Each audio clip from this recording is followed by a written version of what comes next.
Chapter 32 EmilyBronte Wuthering Heights Original Edition 1802. This September I was invited to devastate the moors of a friend in the north. And on my journey to his abode, I unexpectedly came within 15 miles of Gimmerton.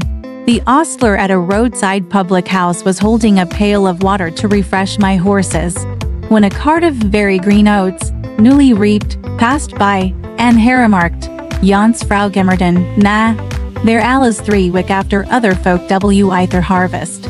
Gimmerton, I repeated, my residence in that locality had already grown dim and dreamy. I know. How far is it from this? Happened 14 mile or th hills, and a rough road, he answered. A sudden impulse seized me to visit Thrushcross Grange. It was scarcely noon, and I conceived that I might as well pass the night under my own roof as in an inn. Besides, I could spare a day easily to arrange matters with my landlord, and thus save myself the trouble of invading the neighborhood again. Having rested a while, I directed my servant to inquire the way to the village, and, with great fatigue to our beasts, we managed the distance in some 3 hours. I left him there, and proceeded down the valley alone. The grey church looked greyer, and the lonely churchyard lonelier. I distinguished a moor sheep cropping the short turf on the graves. It was sweet, warm weather, too warm for traveling. But the heat did not hinder me from enjoying the delightful scenery above and below. Had I seen it nearer August, I'm sure it would have tempted me to waste a month among its solitudes. In winter nothing more dreary, in summer nothing more divine, than those glens shut in by hills, and those bluff, bold swells of heath. I reached the Grange before sunset, and knocked for admittance, but the family had retreated into the back premises, I judged, by one thin, blue wreath curling from the kitchen chimney, and they did not hear. I rode into the court, and to the porch, a girl of 9 or 10 sat knitting, and an old woman reclined on the house steps, smoking a meditative pipe. "Is Mrs. Dean within?" I demanded of the dame. "Mistress Dean, nay," she answered. "She doesn't bide here, she's up at th Heights." "Are you the housekeeper, then?" I continued. "I keep th house," she replied. "Well, I'm Mr. Lockwood, the master. Are there any rooms to lodge me in, I wonder? I wish to stay here all night." "Maester," she cried in astonishment. "What? Whoever knew yo were coming?" "Ya said ha send word, they's nout norther dry nor mensful about tea place. Nout there isn't." She threw down her pipe and bustled in. The girl followed, and I entered too. Soon perceiving that her report was true, and, moreover, that I had almost upset her wits by my unwelcome apparition, I bid her be composed. I would go out for a walk, and, meantime, she must try to prepare a corner of a sitting room for me to sup in, and a bedroom to sleep in. No sweeping and dusting, only good fire and dry sheets were necessary. She seemed willing to do her best, though she thrust the hearth brush into the grates in mistake for the poker, and malappropriated several other articles of her craft. But I retired, confiding in her energy for a resting place against my return. Wuthering Heights was the goal of my proposed excursion. An afterthought brought me back, when I had quitted the court. "All well at the Heights?" I inquired of the woman. "Everody no?" she answered, scurrying away with a pan of hot cinders. I would have asked why Mrs. Dean had deserted the Grange, but it was impossible to delay her at such a crisis.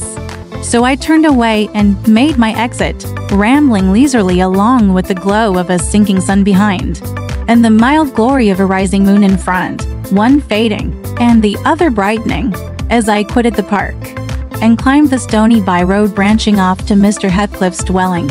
Before I arrived in sight of it, all that remained of day was a beamless amber light along the west. But I could see every pebble on the path, and every blade of grass, by that splendid moon.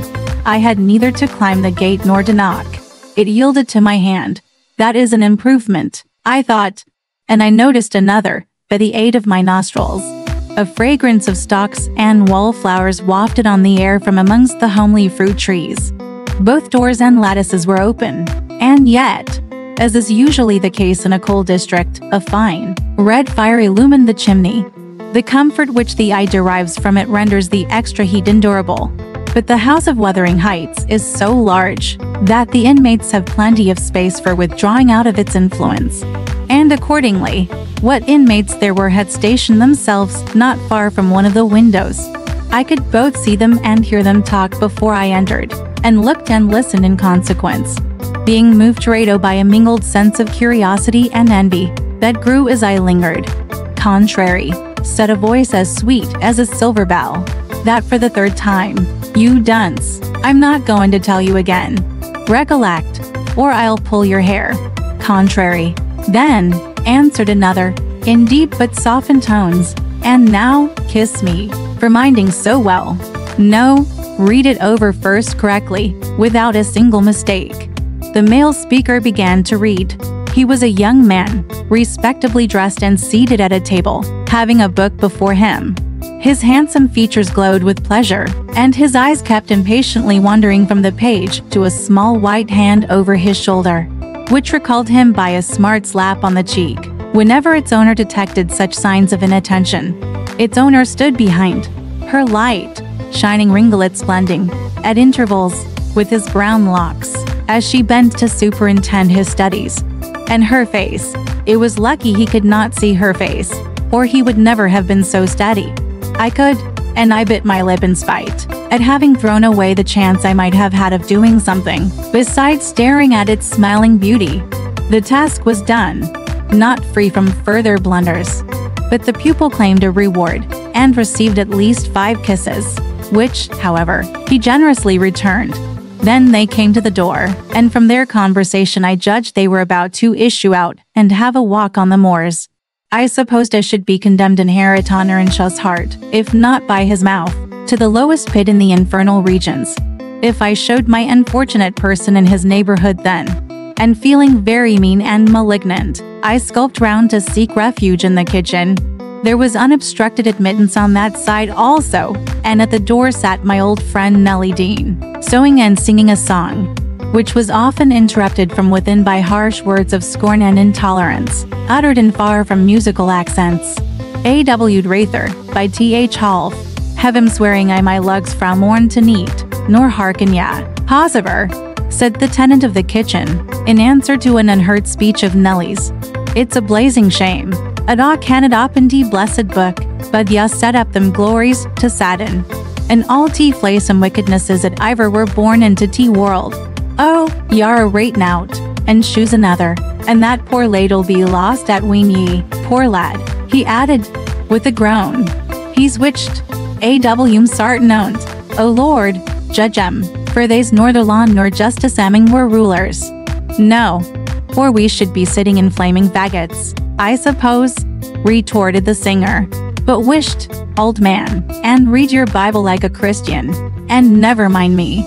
This is Fairy Annie's wedding, a bonny tune, it goes to a dance." Mrs. Dean was about to recommence, when I advanced, and recognizing me directly, she jumped to her feet, crying, "Why, bless you, Mr. Lockwood, how could you think of returning in this way, all shut up at Thrushcross Grange? You should have given us notice." "I've arranged to be accommodated there, for as long as I shall stay," I answered. "I depart again tomorrow." "And how are you transplanted here, Mrs. Dean? Tell me that."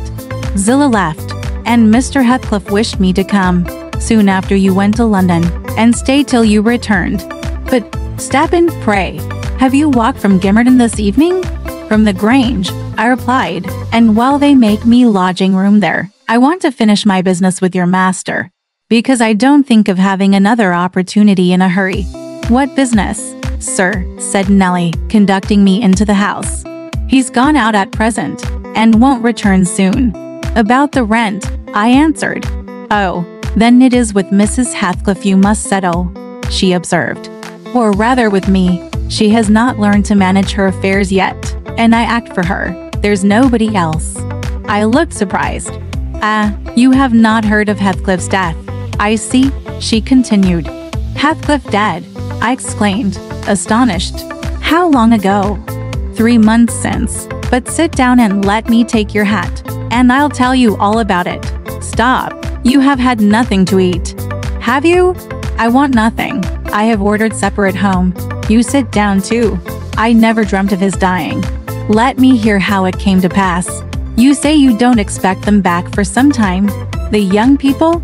No, I have to scold them every evening for their late rambles, but they don't care for me. At least have a drink of our old ale. It will do you good. You seem weary. She hastened to fetch it before I could refuse, and I heard Joseph asking whether it warned a crying scandal that she should have fellies at her time of life. And then, to get them jocks out at Teameister cellar, he fares shone to bide still and see it. She did not stay to retaliate, but re-entered in a minute, bearing a reaming silver pint, whose contents I lauded with becoming earnestness. And afterwards she furnished me with the sequel of Heathcliff's history. He had a queer end, as she expressed it. I was summoned to Wuthering Heights.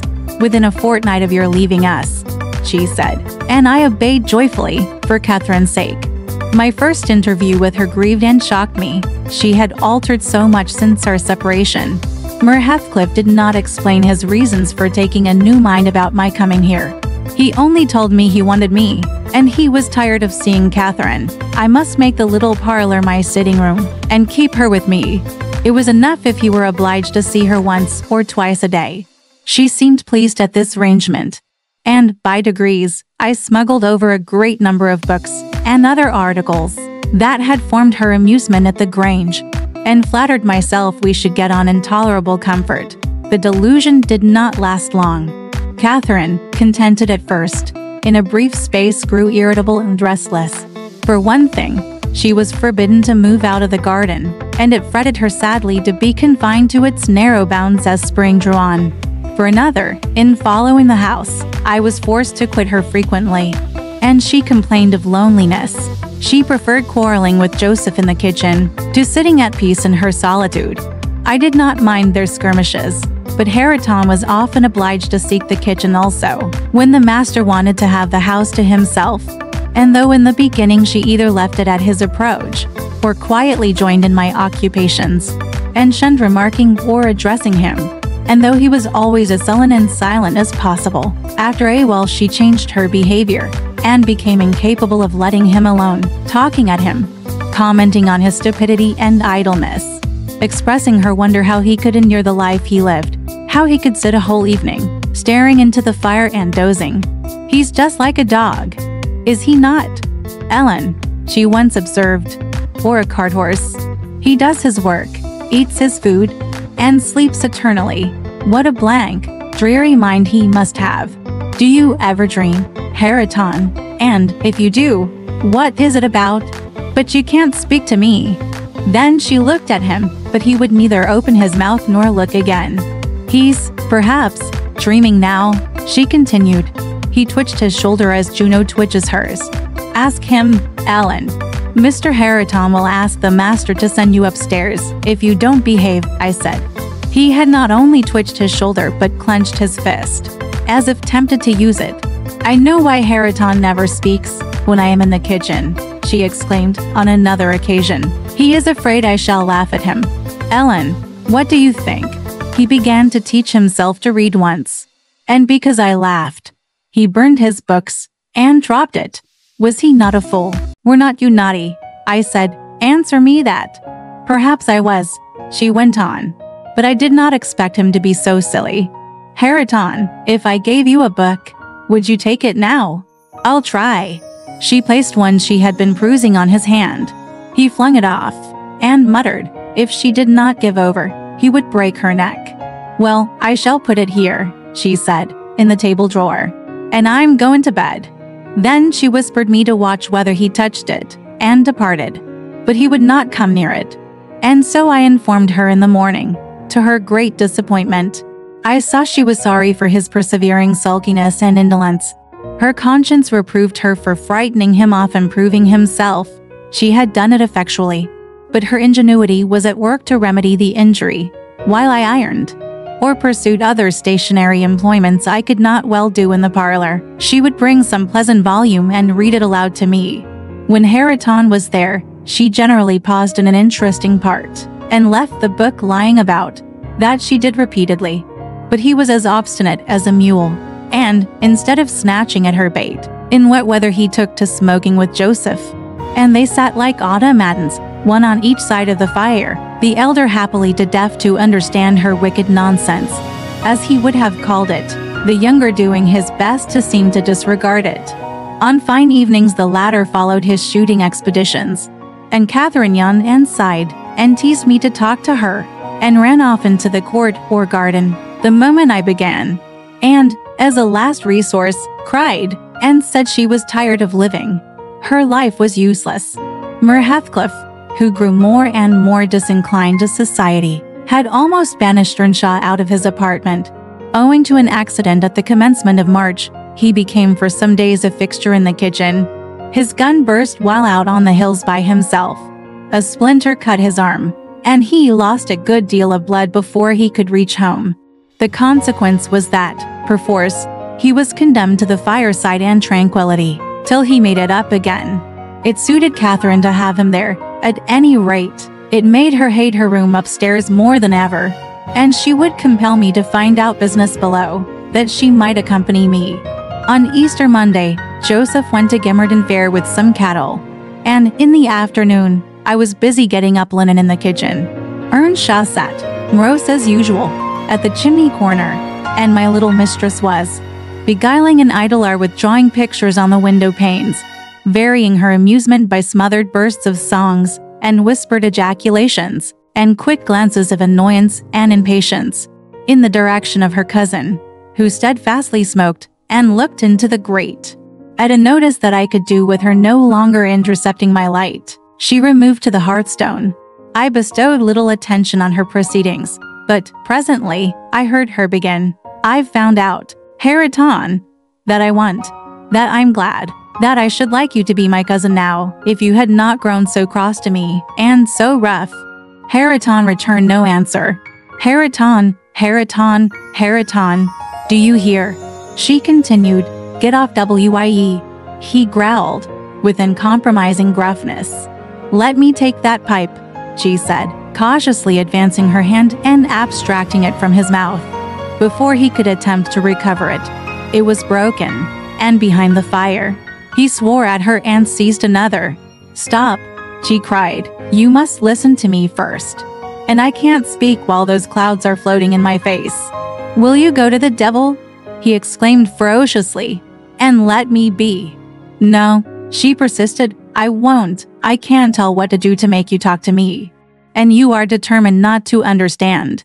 When I call you stupid, I don't mean anything. I don't mean that I despise you.